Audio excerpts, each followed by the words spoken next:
It had been passed down for generations. The amber glow of the solution it contained always gleamed eerily at night. The eyes glinted a soulless white, and the mouth gasped open, revealing a dull set of teeth.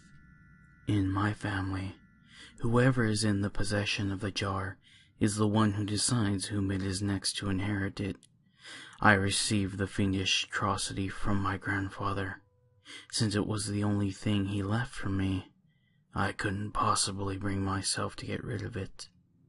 I have tried turning the ghoulish face away from me, but somehow it has always made its way back, staring deep into my bones.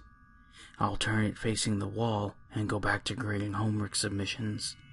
I'll constantly glance back, checking to see if it moves, and then I'll forget about it for a while.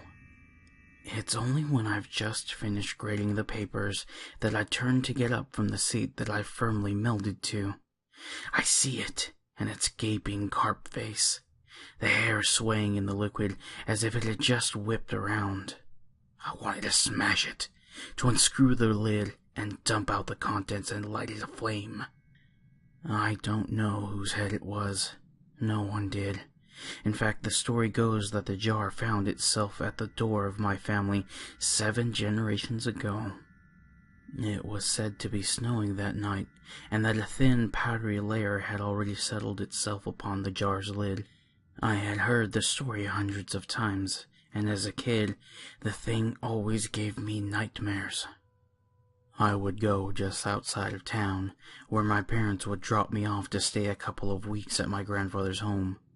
I, being the sort of kid that liked to explore, went digging where my nose didn't belong. That's when I had found it for the first time. I peeled myself, and I was convinced my grandfather was some sort of head collector.